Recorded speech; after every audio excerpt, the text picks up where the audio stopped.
All right. So, well, thanks first of all for giving us some time with you. I know you're really busy. I was really curious in meeting you because in some way there's lots of parallels between our lives and the way we live our lives. I'm much older than you, but I started just like you at age 16 with my first company, a software company, which is 100 years ago roughly. But then, oh wow, I wasn't aware there were computers 100 years ago. It must be Ada Lovelace. It was Ada Lovelace and Charles. Okay. It was, in fact, it was 1980. So that's how much, 40 years ago.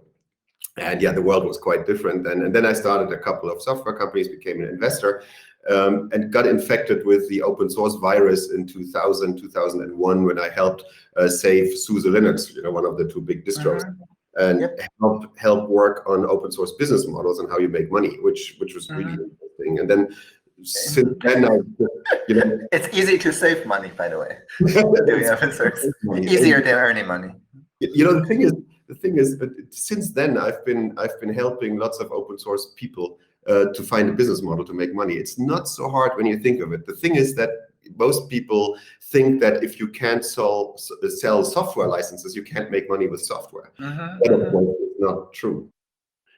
So I was saying this open source stuff, people are stuck in the model of wanting to sell software, and of course there's lots of ways to make money. And I did that for many years. I founded Open Exchange, bought a few software companies like Dovecut, the IMAP server, Power DNS, all the good stuff to sort of help keep the internet free and open, because lots of companies are trying to lock it down. Right? And so the good old open source federated permissionless way of things, right, is really what I'm enticed by. Then in 2019, I was called up by the government to help them found and define an agency that's similar to DARPA without the D, without defense in it, which was new to me. I've rarely done any government work, to be honest. It's good practice as a business person to avoid the government in a way. So that was news, and I walked out with the ask if I would do it, if I would start this agency, which to me was totally surprising. And of course, I couldn't resist and said yes. So the other big parallel between us is that I've also changed sides. And I'd be very interested in hearing, what drove you to do this? Just a couple of things. So while, of course, I'm digital minister at TW, I'm also still a hacktivist. I'm kind of starting new ventures too. I'm a slushy. So digital minister at TW is just one of my titles. But that being said, I do believe that the main contribution I bring to the table, what drove me, if you will, is that when we occupied the parliament in Taiwan in 2014, that was the first massive demonstration that's not just a protest, but also a demo, in the sense of a demo scene, right? A demo that shows with 500,000 people on the street, many more online, people can intelligently have a conversation with assistive collective intelligence, or ACI, with listening skill tools. People who have never been to a internet engineering task force meeting can nevertheless, if well facilitated, hone into rough consensus on important issues such as the trade deal with Beijing being deliberated on the street at a time.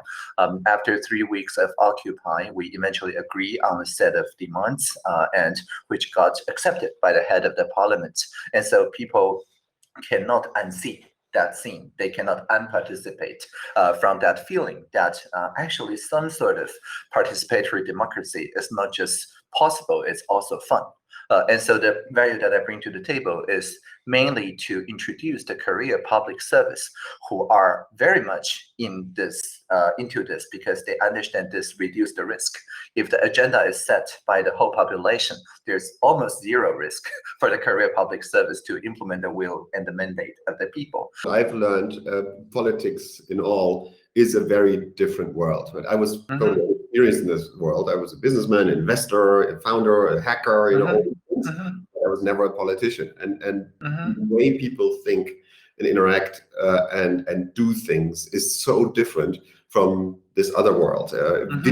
How was your experience with that? Yeah, I went in saying that I'm a public servant to the public service. I'm here to A, save you time, B, reduce your risk, and C, increase trustworthiness.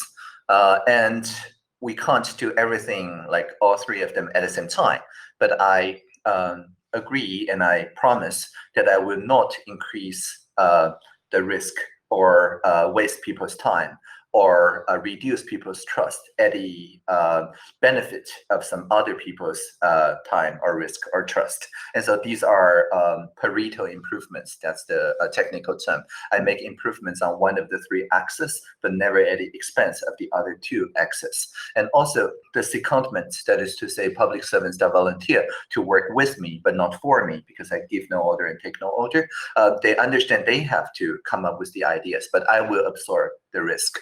And so that sort of collaboration, a horizontal team, if you will, is quite difficult to imagine unless you've actually participated in it. So most of my first work, aside from recompiling the Linux kernel so we can run Sandstorm and things like that, was just making sure that the personnel, if they refer to me as minister, I simply pretend I didn't hear it until they refer to me as AU or Audrey.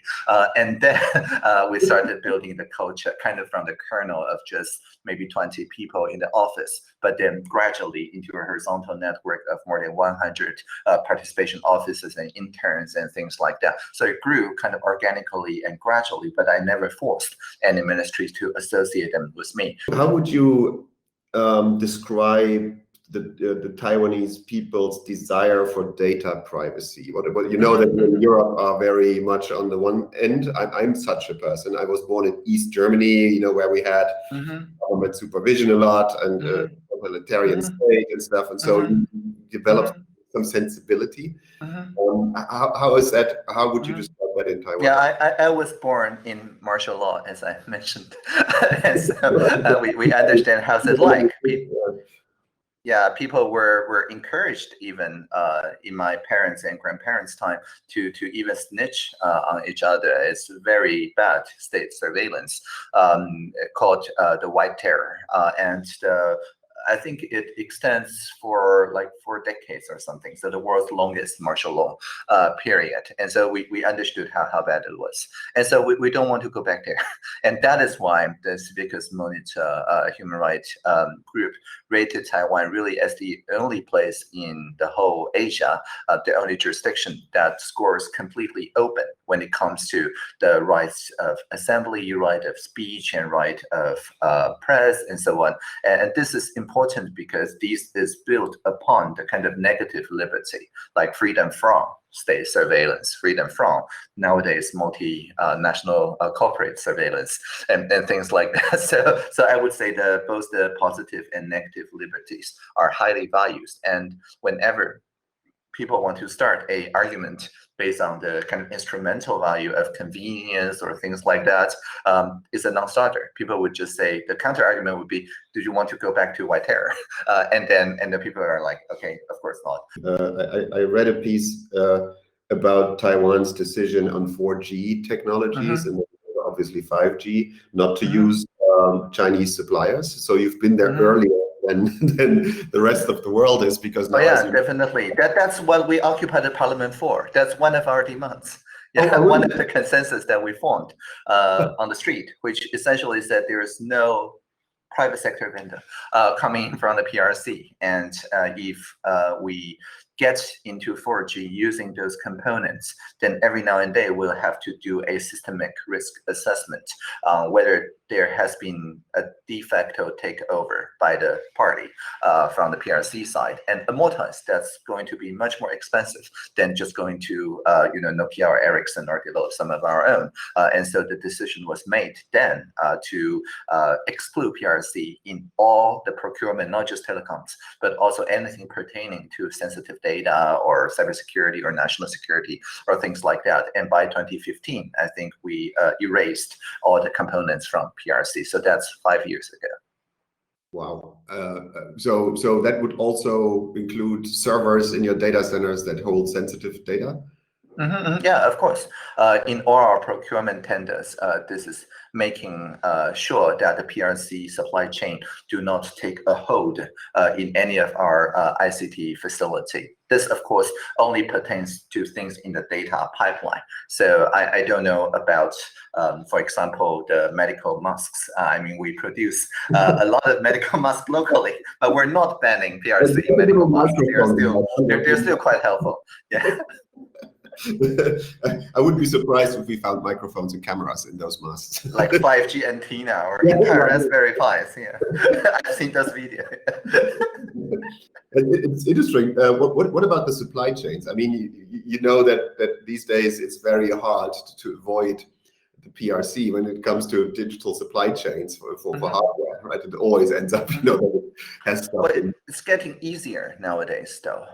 And I think nowadays, the Taiwanese companies, even when they manufacture some of their parts in the PRC, they aim to do so for primarily PRC audience, PRC customer. More and more customers elsewhere in the world are asking for a different supply chain configuration. And this trend has been accelerated during the COVID and during the few months where the PRC was not at capacity. And so, yeah, I think this trend is increasing. We see more and more manufacturers essentially maintaining two supply chains. Making two, because it's almost like a disentanglement of global supply chains now. I mean, there's interesting stuff going on. You've mentioned TSMC, which is a fantastic company, and they're now building a factory in Arizona, I believe, right? That's exactly right. Yes. So the Taiwanese company, chip maker, and it's one of 3 chip makers to be taken seriously in the world, right? The other one, Intel, right? And Intel is lagging a little bit on plus. We've just had. Let me put it this way: the agency has a board of directors that watches what I do, and the head of the board of directors is the head and owner of a company called Trumpf, and Trumpf builds the lasers that go into the ASML machines that go into battery. And I was exposed to the technology, and I couldn't believe what I hear, that they're using lasers, to high energy pulse lasers, to shoot at little zinc pellets that generate the radiation that then goes through lenses from Zeiss in Germany to be able to do the lithography for the 5 nanometer process. And the machine is like this, 200 million euros, and what have you. And this whole technology is so advanced, and this is just the litho part of the manufacturing process. Right? So I read a little into this because as the Agency for Disruptive Innovation, obviously you want to see, what's out there for us. So this disentanglement of global supply chains. Back to technical sovereignty. The tech stacks are quite complex and deep. They go all the way down to hardware, right? To create a trustworthy system, to know what the hell is going on inside the system. My position is it needs to be open. It just needs to be open. Otherwise, we don't know what's going on. If there's a segment that sees unencrypted data that is closed, so what is your position on? What's your position on Office 365 for the Taiwan? Well, at this moment, the Taiwanese public service is free to use whatever word processing software as long as it produces open document, period. And so I'm sure Office 365 also produces open document. That's my position. So in essence, what we're saying is that we want to do everything to ensure the freedom from vendor lock-in, especially in education sectors, where if the vendor lock-in sets in during people's digital competence curricula, then essentially it creates a generation of people beholden, locked in to particular vendors, and then we can't have that. And this is not just about Microsoft. This is also about pretty much every other proprietary software vendor. So moving forward, you've accomplished a lot already. So what are your plans for the next couple of years? What is the other things you want to change, improve, enhance? Yeah, sure. So we're now entering the second phase of our national digital strategy, and which is called DIGI, Digitization, Innovation, Governance, and Inclusion. And I would say that the digitization, the first pillar, broadband as human right, and all that, we're pretty much there. There's, of course, still room for improvement, but we're pretty much there.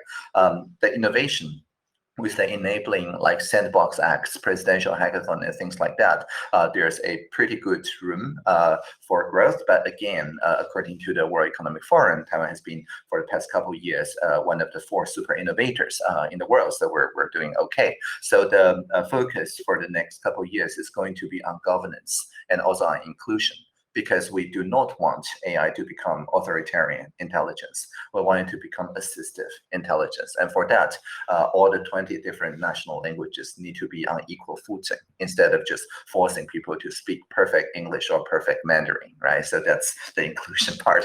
The governance part, we are seeking and almost getting GDPR adequacy. I think the only missing piece in the puzzle was the dedicated independent data protection authority. We do have data protection authority, but not a single independent national one. We were more like Japan in that regard. So we're going to, I think within a month or so, send a kind of foundational acts for an independent DPA. And we look forward to implement not just GDPR, but also parts of the currently being deliberated, the EU Data Governance Act, specifically about data coalitions and collaboratives. That is the part that we're also very interested in. Yeah, interesting.